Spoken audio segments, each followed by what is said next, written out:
Hola a todos y todas, vamos con la ayudantía extra que preparó el proyecto Lo Damos Vuelta. El enunciado, les recuerdo que lo pueden encontrar en la página de Instagram. El primer ejercicio me plantea la siguiente matriz, esta que tengo escrita acá, la matriz A. Esa matriz A es de la forma A, 2 A, 3, 2 A, 4, 3, 2A. Me pide encontrar el determinante de esta matriz. Nosotros sabemos que si escalono una matriz, voy a tener exactamente el mismo determinante. Ahí escribí A escalonada, ¿ya? No una notación formal, pero esa es la idea. Entonces lo que podemos hacer, viendo que hay muchas A's, es simplificar un poco para intentar calcular. Entonces, escalonando, o sea, determinante de esta matriz, si le resto la primera fila a todas las demás, voy a encontrar lo siguiente. El determinante ahí va a ser exactamente lo mismo que esto. Bueno, la primera fila permanece igual, la segunda le resto A, ahí se me va todo. La tercera le resto A, y a la cuarta también le resto A. Una vez que haya hecho eso, lo que voy a usar es la técnica de los cofactores para calcular determinante, aprovechándome de que tengo esta columna que tiene muchísimos ceros. Entonces, antes de eso, breve recordatorio, les recuerdo para calcular cofactores que tienen una cuestión de este estilo. No sé si se acuerdan en la ayudantía pasada, o sea, que les hice hace harto tiempo. Una técnica es ir rellenando una tablita así, y en base a eso pueden cachar cuál es el coeficiente de los cofactores. Si se fijan, este término de aquí está en esta posición, por lo tanto va acompañada de un menos. Entonces el determinante ahí sería igual a menos A por el determinante de saco esto. Ya, menos 2A, 0, 0. 3 menos A, 2 menos A, 0. 4 menos A, 3 menos A, 2 menos A. Luego voy a usar la siguiente propiedad, que es que esta matriz es triangular inferior. Y el polinomio característico de una matriz triangular inferior es simplemente el producto de todos los elementos de la diagonal. Por lo tanto, obtengo lo siguiente. Y con eso tengo calculado mi determinante. Ahora me piden encontrar para qué valores de A chico, la matriz A es invertible. Tenemos que recordar que A es invertible si solo si su determinante es distinto de cero.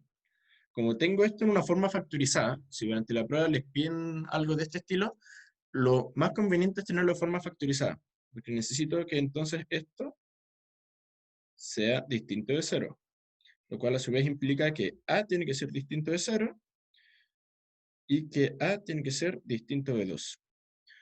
Con esos dos valores, mira, siempre que A sea distinto de esos dos valores, mi matriz va a ser invertible, dado que el determinante va a ser distinto de cero. Eso concluye el primer ejercicio. Vamos ahora con el segundo ejercicio. En este me piden encontrar una base para este espacio, donde B es subespacio de R3. Entonces, ¿qué hacemos? Primero que vamos a notar acá, que si x menos y es igual a 0, es lo mismo que reescribir como xy. Entonces, todo vector que está en B se puede reescribir de la siguiente forma: x, xz, x, xz, simplemente. Luego, esto se puede reescribir de esta forma: 1, 1, 0, más z, 0, 0, 1. ¿Qué fue lo que hice acá? Lo que hice fue, en este subespacio, a diferencia de R3, tengo una condición adicional sobre los componentes de cada vector, que es la siguiente. Si reescribo esto acá, lo que hago es reemplazar y pasar hacia abajo. Teniendo eso, lo que hice luego fue reescribir este vector como una combinación lineal de sus componentes. Entonces, ¿qué estoy diciendo acá? Que mi espacio B está generado por todas las combinaciones lineales de estos dos vectores, lo cual es lo mismo que decir justamente que B es el generado del vector 1, 1, 0 y el vector 0, 0, 1. Para verificar que algo sea base, se tienen que cumplir dos cosas. Uno, que los elementos sean LI, y dos, que justamente me genere el espacio. En este caso me tiene que generar V. Lo segundo está garantizado por el desarrollo que hicimos recién, porque ¿qué hice? Reescribí V como una combinación lineal de los dos vectores 1, 1, 0 y 0, 0, 1. Entonces, el generado de esos vectores me da justamente V. Estamos check con eso. Para verificar que es LI, es claro ver que justamente estos dos vectores siempre van a tener la siguiente combinación lineal. A, 1, 1, 0, más B, 0, 0, 1, van a ser iguales solamente cuando A igual B igual 0. Lo cual me garantiza que justamente estos dos vectores sean linealmente independientes. Entonces, teniendo esos dos elementos verificados, concluyo que estos elementos 1, 1, 0 y 0, 0, 1 son base de B. Como dato adicional, en mi espacio tengo dos elementos. Entonces, B es su espacio R2, de R3, perdón, pero a la vez está contenido precisamente es igual a R2. O sea, un plano dentro de este volumen. Ya, ahora vamos a pasar a la parte B de la pregunta 2, donde me piden encontrar la dimensión de la transformación del espacio B que vimos en la pregunta anterior. Antes tenía dimensión 2. Veamos qué pasa ahora. Dado que está definido de esta forma, yo sé que todos los vectores en V se pueden reescribir como una combinación lineal. O sea, voy a poner A y B. En la pregunta anterior teníamos X y Z como una combinación lineal de estos dos vectores, porque generan todo el espacio. Y teniendo eso, veamos qué pasa cuando, si esto es justamente el vector B. Entonces, si tomo un vector B genérico, lo puedo reescribir naturalmente. O sea, aquí me falta especificar. A y B son números reales. Lo puedo escribir de manera genérica de la siguiente forma. 1, 1, 0 más B, 0, 0, 1. ¿Ok? Como yo sé que esta es una transformación lineal, se puede reescribir de la siguiente forma.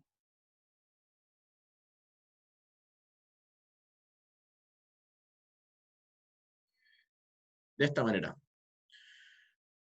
Ahí me faltó la T, perdón.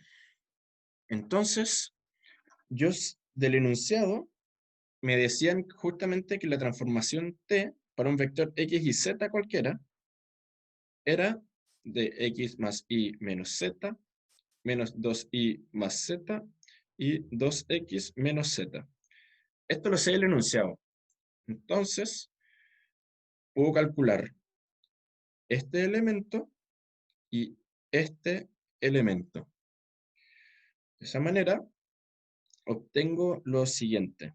Va a ser igual a por 2 menos 2, 2, más B por menos 1, 1, menos 1.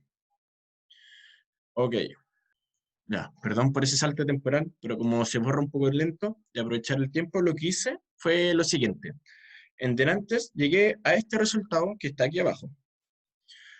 Entonces, esto se puede ver como si T de B, el espacio en general, fuese el generado por estos dos vectores que tengo acá. Pero aquí hay una observación. 2 menos 2, 2 es igual a menos 2 veces menos 1, 1 menos 1. ¿Qué significa eso? Que tengo un vector U que es una ponderación de B. ¿Qué significa eso? Que U, B son linealmente dependientes. Y nosotros sabemos que eso no puede pasar en una base. Todos los elementos de una base tienen que ser linealmente independientes. Dicho eso, el generado ahora en realidad no está dado por dos vectores, porque son combinación, uno es combinación lineal del otro, o sea, una ponderación del otro, quise decir. Tengo esto. Ahora sí, ese vector está solo. Entonces, si me preguntan, ¿cuál es la dimensión de TV? Es justamente la cantidad de elementos que tiene la base. Y en este caso tengo solamente uno. Y eso concluye el ejercicio número 2. Vamos ahora con el ejercicio número 3. En este ejercicio me piden demostrar que U más B, B, menos 2U más W son base de R3. Recordemos, una base tiene que tener que todos sus elementos sean linealmente independientes. Entonces, veamos qué pasa. Si tomo valores cualquiera, C1, U más W, más C2 por V, el segundo elemento, más C3 de menos 2U más W, esto me tiene que dar 0. Si y solo si C1 igual C2 igual C3 igual 0. O sea, la única manera en la cual esto me dé 0 es que las tres constantes sean 0. Eso significa que tres vectores sean linealmente independientes. Ya. Entonces, lo que voy a hacer aquí es reescribir esta misma ecuación, pero factorizada de una manera distinta. Voy a factorizar por U, donde rescato estos dos elementos. Voy a factorizar por B, donde, bueno, queda el C2 solito. Y por W, donde me queda C1 más C3. ¿Ok? Nosotros sabemos del enunciado que U, V, W son base. Entonces, si esto y esto fuesen como constantes C1', C2', C3', yo sé que C1' por U más C2' por V más C3' por W es igual a 0, si solo si C1' igual C2' igual C3' igual 0, porque son bases, justamente, eso ya lo sabemos de antes. Y eso nos permite plantear el siguiente sistema. Tendría que C1 menos 2C3 es igual a 0. Tendría directamente que C2 es igual a 0 y que C1 más C3 es igual a 0. Entonces, ya, esto estamos check. Pero fíjense, si hago una combinación lineal entre la primera y la tercera ecuación, o sea, le resto una a la otra, me quedaría, por ejemplo, 3C3 igual a 0, lo cual implica también que C3 es igual a 0. ¿Ok? Luego, eso también implica, reemplazo en cualquier ecuación, que C1 es igual a 0. Entonces, ¿qué acabo de mostrar? Que esto va a ser igual a 0 si y solo si tengo que C1 igual C2 igual C3 igual a 0. Dicho eso, estos vectores que tengo acá son linealmente independientes. Esa es la primera parte para que sea una base. Lo segundo es que me genere todo el espacio. Pero yo sé que cada uno de estos vectores, más allá de cuáles sean, son vectores en R3. Yo sé que U, B, W son vectores en R3. Entonces, cualquier combinación, o sea, U más W va a seguir siendo un vector en R3. Entonces, tengo tres vectores de dimensión 3 en R3 que me están generando un R3. La respuesta es sí. Al tener tres vectores en R3, tengo una base para R3. Si tuviese 5 vectores en R5, tendría una base para R5, y así. Entonces, con eso queda demostrado que es efectivamente una base. En la prueba, si bien ahora les escribí solamente la parte de demostración de que es linealmente independiente, es importante que dejen expresado esta segunda parte que les mencioné recién, que la base me genere el espacio. No necesitan hacer una gran demostración, pero sí es importante que lo dejen súper explícito. Para la parte B de este mismo ejercicio, me piden demostrar que la base que encontré antes sea justamente una base de vectores propios. ¿Cómo demuestro que son vectores propios? Lo que tienen que tener muy claro es que todos los vectores propios, si tengo la matriz A, esa matriz si lo multiplico por un vector phi, tengo que encontrar un escalar que sea de la forma lambda phi, donde lambda es n. Si por X razón llego a encontrar algo de este estilo, eso implica automáticamente que lambda es valor propio y que phi es vector propio. ¿Ok? Ya. Entonces me piden ahora demostrar que cada uno de esos vectores son efectivamente vectores propios. Y para eso tengo que dejarlos en cierta forma como factorizados con su valor propio. En el enunciado me dicen que al aplicarle la transformación A, o sea, la matriz A, el vector U, obtengo U más W. Al aplicarle la matriz A B, obtengo menos B. Y al aplicarle la matriz A al vector W, encuentro 2U más 2W. Y son estas tres formulitas que tengo acá arriba. Entonces, vamos en orden. Si tomo la transformación de U a W, quiero encontrar algo que sea de la forma lambda por U más W, ¿cierto? Pero ¿cuánto vale lambda? ¿Existe ese lambda? Eso es lo que tengo que demostrar. Ya, vamos. Esto es AU más AW. Linealidad, simplemente. De aquí arriba, yo sé que esto lo tengo y esto lo tengo, que son justamente este y este. Reemplazando, tengo U más W más 2U más 2W. Si junto eso y lo factorizo, me queda algo de esta forma, 3U más W. Entonces, ¿qué encontré recién? El mismo vector y el valor propio. Ahí tengo como un lambda 1 igual 3, por así decirlo. Vamos con el segundo. Eso es bastante sencillo. Si aplico el vector A, W, encuentro menos B. Entonces sería simplemente menos 1 por B. Y eso me resuelve todo. Este sería como mi lambda 2, por así decirlo. Para el último, este tiene su maña. Si aplico la matriz a menos 2U más W, lo que obtengo es lo siguiente. Bueno, separando, menos 2 por AU más AW. Luego, reemplazando igual como hice antes, obtengo es menos 2 por U más W más 2U más 2W. Y esto me da 0. Ya, aquí tienen que tener muchísimo cuidado. ¿Por qué? Porque 0 no es un vector propio. Porque los vectores propios no pueden ser 0, tienen que generar de alguna forma, tienen que ser linealmente independientes entre ellos. Pero 0 nosotros sabemos que por definición no es un vector propio. Entonces, ¿qué hago? Ahí tienen que darse cuenta de que bueno, hay un 0 metido, no se lo voy a negar. Pero ese 0 no está asociado al vector propio como tal, sino que es el valor propio es 0.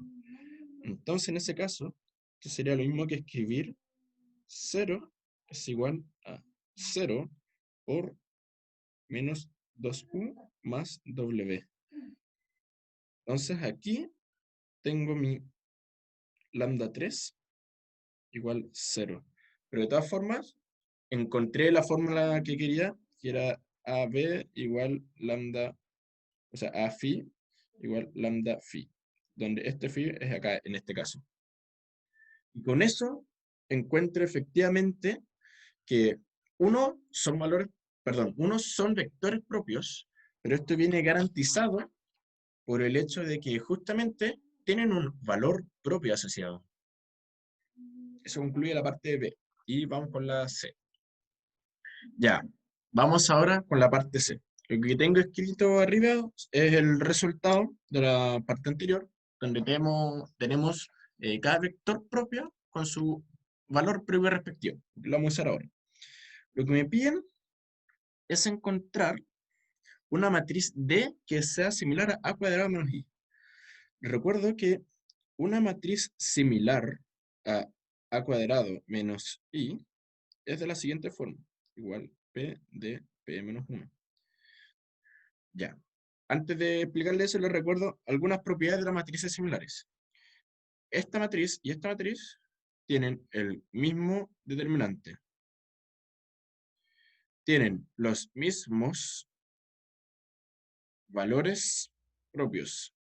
Valores propios.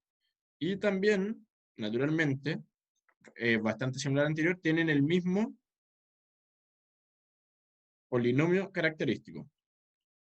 Ojo que, si bien pueden tener los mismos valores propios, no necesariamente tienen los mismos vectores propios. Ahí sí que ojo con eso porque pueden incurrir en un error. Pero lo interesante es que esta matriz P generalmente es la que está asociada a los vectores propios. Y esta es la matriz diagonal. Pero ¿cómo obtenemos justamente esto?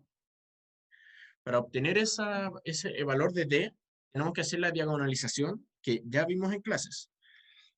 Pero para ello, necesitamos entonces encontrar los valores propios de esta matriz, A cuadrado menos I. ¿Cuáles son sus valores y vectores propios? Bueno, en particular me interesan los valores propios, porque recordemos también que la matriz D es de la forma, bueno, en este caso sé que es de 3 por 3. Entonces es de la forma lambda 1, lambda 2, lambda 3, 0, 0, 0, 0, 0, 0. Y para no confundirnos con la pregunta anterior, un prima. ¿Ya? Entonces tengo que encontrar lambda 1 prima, lambda 2 prima, lambda 3 prima. Eso es lo que tenemos que hacer ahora. Ya, voy a borrar un poco esto para pasar con el ejercicio.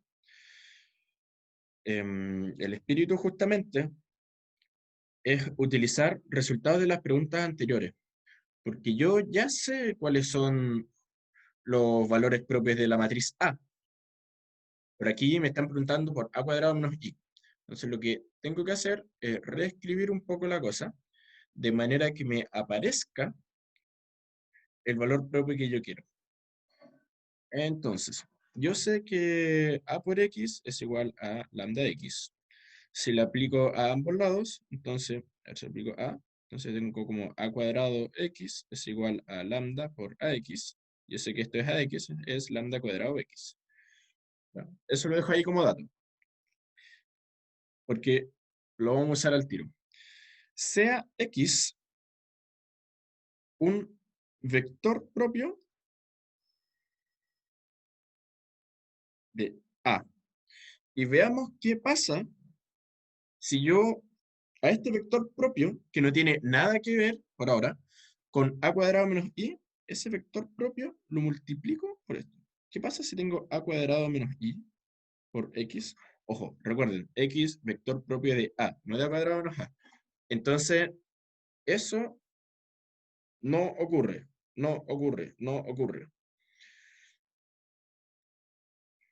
No puedo tener los mismos lambdas que tengo acá porque es una matriz distinta.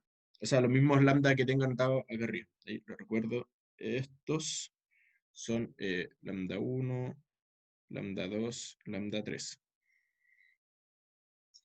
Ya. Entonces, si aplico eso, bueno, desarrollo un poco, tengo a cuadrado x menos i por x. Pero fíjense, a cuadrado por x yo sé cuánto es el lambda. Y este es el lambda de la pregunta B. O sea, los valores propios que encontré en la pregunta anterior. Entonces sería lambda cuadrado x menos ix, lo cual es lambda cuadrado menos 1x. O sea que tengo una matriz por un vector propio, tengo un valor propio y un vector propio. O sea que si lambda es valor propio de A, entonces lambda cuadrado menos 1 es valor propio de A cuadrado menos I. Fíjense cuál es la potencia de lo que acabamos de encontrar. Porque una vez que yo tengo los valores propios de A cuadrado menos I en función de los lambda, que yo sí conozco, porque sí los calculé, entonces puedo concluir lo siguiente. Si tengo, a ver, voy a reescribir aquí. Lambda 1 es igual a 3. Lambda 2 es igual a menos 1. Lambda 3 es igual a 0.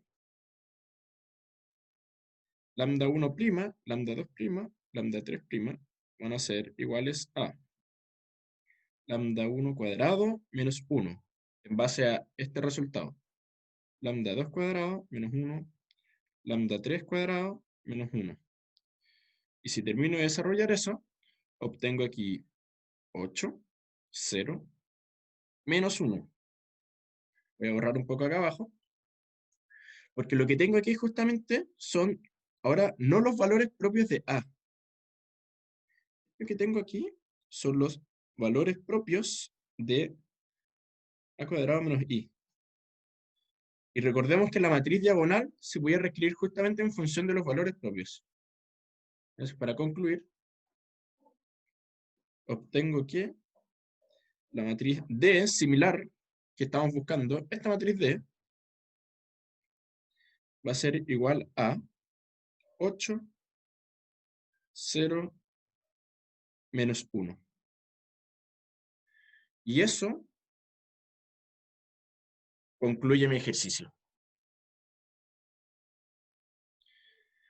Vamos con la última pregunta, que son 3 verdaderos falsos. En el primero me preguntan si la siguiente afirmación es verdadera o falsa. Me dicen, si A es invertible y diagonalizable ortogonalmente, entonces A a la menos 1 es diagonalizable ortogonalmente. Ya, primero, como A es invertible, no me tengo que preocupar de si existe o no existe la inversa, porque existe, y me lo dicen, porque es invertible. ¿Y vale cuánto? A a la menos 1. Entonces, eh, para que demostrar que es diagonalizable, tengo que mostrar que tengo mis valores y vectores propios funcionando como corresponde. Sea X un vector propio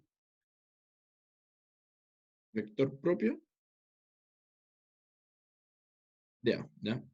Fíjense que la implicancia va solamente en esta dirección. Entonces, esto no lo sé aún.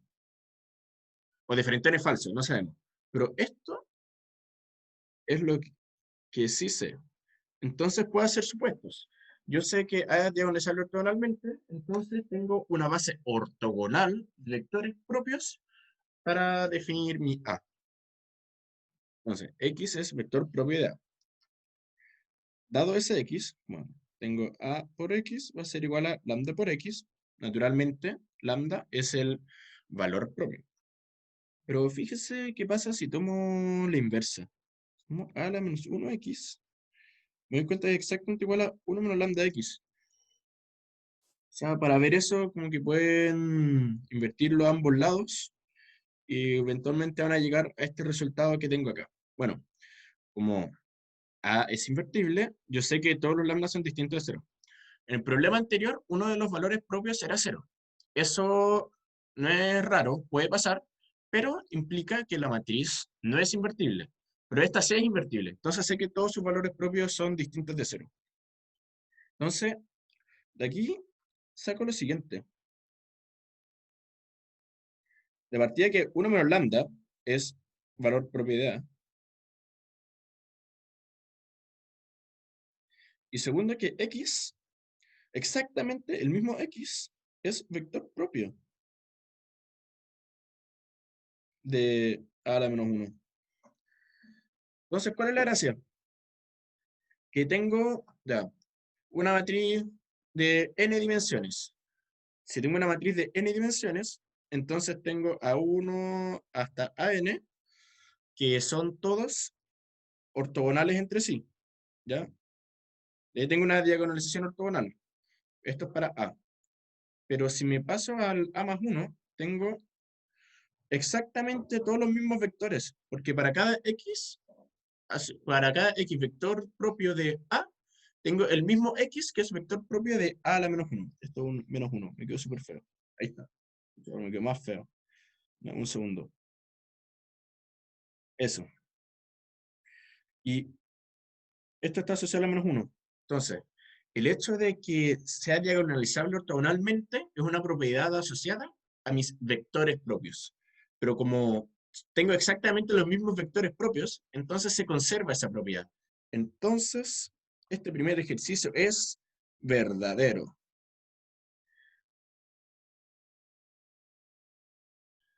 Ya. En este siguiente ejercicio, verdadero o falso, me preguntan si este sistema que tengo aquí, x más 3z igual 3, x más y es igual a 2, y 2x más y es igual a, más 2z es igual a b, es consistente para cualquier valor de b. Ya, para evaluar la consistencia, lo que vieron como creo en las primeras clases era justamente que todo sistema de ecuaciones se puede reescribir como una matriz, a una matriz ampliada. Lo que tienen que encontrar es justamente que esa matriz siempre tenga solución. Entonces, vamos. Si reescribo esto como un sistema ampliado, obtengo ya x1, 1, 2. Ahí ya me equivoqué. Ya, ahora sí. 2.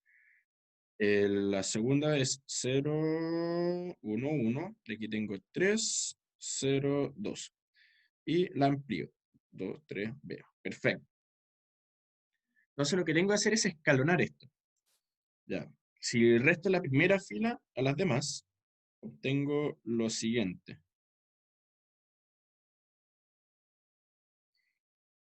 Menos 1, b menos 6. Ya. Ahí lo que hice fue restarle la primera fila una vez a la segunda y restársela dos veces a la tercera. Entonces, sigo escalonando. Ahora lo que voy a hacer es juntar la segunda con la tercera para eliminarlo. 1, 0, 3, menos 1 me da ahí. Y aquí estos quedan iguales. B menos 5. ¿Ya? Nuevamente seguí escalando. Lo que hice fue juntar la segunda fila con la tercera y obtengo esto. Y ahora voy de vuelta para arriba.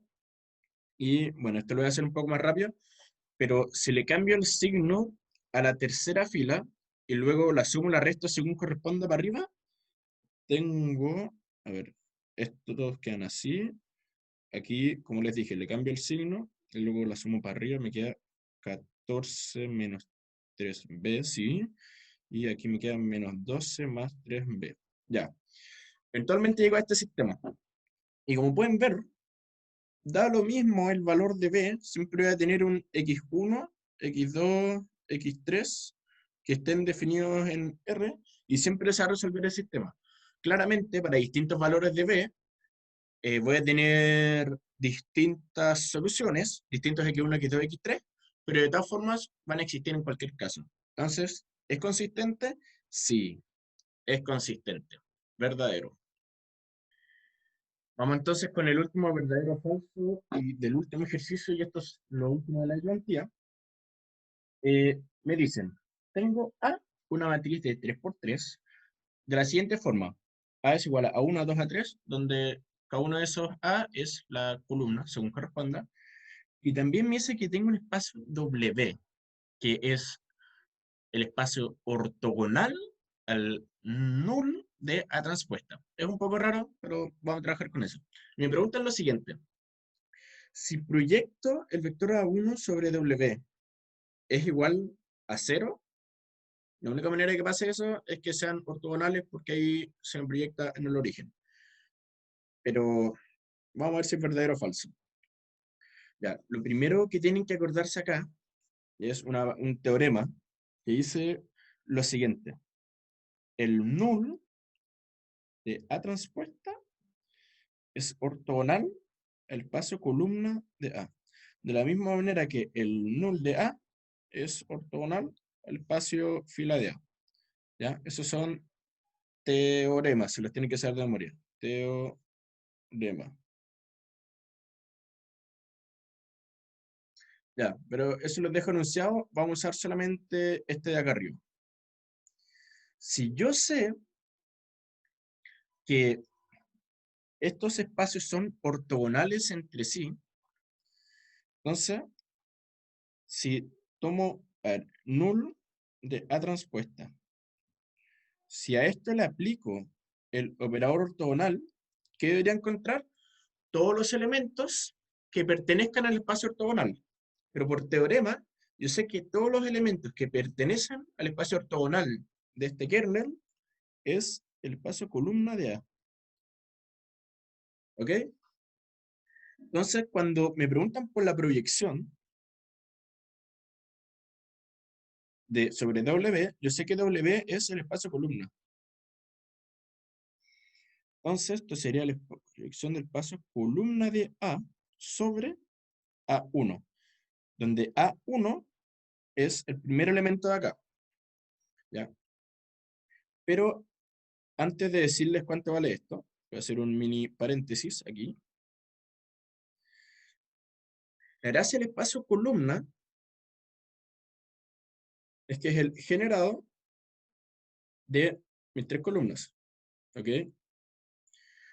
Y se da cuenta acá de que este elemento A1 pertenece al espacio columna. Entonces, miren, piensen en la idea de proyectar, como ya, tengo, no sé, un plano, para hacerlo sencillo, y tengo un punto. Y ese punto lo proyecto en el plano como que me cambia de posición. Pero ¿qué pasa si ese punto ya está en el plano? Ya, voy a hacer un dibujo para que quede un poco más claro. A ver, ya va, ya va. Ok, tengo un plano, ahí un plano. Tengo un punto. Si lo proyecto, o sea, aquí como mi vector V1, mi vector V2, ¿ya? Y este es mi plano W. Entonces aquí V2 sería la proyección de V1 sobre W, ¿ok? Pero ahora, ¿qué pasa si este punto ya está en el plano? Tengo mi vector V1 que ya está en el plano, entonces voy a tener que V2 va a ser igual a la proyección de W de V1. O sea, aquí este W no es necesariamente el del ejercicio. Bueno, sí, en verdad el del ejercicio, pero no tiene por qué ser el espacio null, puede ser cualquier cosa. Pero así en general, aquí W es un plano. Entonces, ya, si proyecto V1, obtengo V2. Pero si ese vector ya está en ese espacio, o sea, si tengo que V1 pertenece a W, entonces se va a cumplir esto de acá. Entonces, para volver al ejercicio, o sea, lo que acabo, pucha, lo acabo de ahorrar, pero si vuelven 5 segunditos, lo que decía aquí era que A1 está en el generado de los elementos de la matriz, porque A1 es uno de los elementos de la columna. Entonces, la proyección de A1 sobre el espacio columna es igual a A1. Bueno, claramente A1 es distinto de 0. Y con eso concluye el ejercicio. Por lo tanto, este era falso. Con eso termino el ejercicio. Miren, no se espanten si no entienden esta la primera. Esto de pensar en espacios y subespacios, la verdad que es súper extraño. Pero lo importante es que entiendan un poco la mecánica como por qué estamos haciendo esto. Aquí lo que queremos hacer es encontrar proyecciones. La verdad, las proyecciones de verdad se usan mucho en ingeniería. A ver, por ejemplo, en dinámica, cuando yo quiero decir cuál es la posición de un elemento en el espacio, tengo las coordenadas X e Y, ¿cierto? Entonces, hay como un vector. Pero yo quiero saber, no sé, solamente cuál es la velocidad horizontal o cuál es solamente la velocidad vertical. En ese caso, ¿qué hago? Tomo la proyección de mi posición o de mi velocidad, la proyecto sobre el eje X. Entonces, la velocidad total, si la proyecto sobre X, tengo mi velocidad horizontal. Esa es como una de las aplicaciones que tiene esto.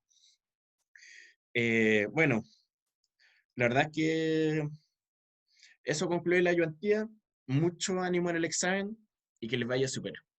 Chau.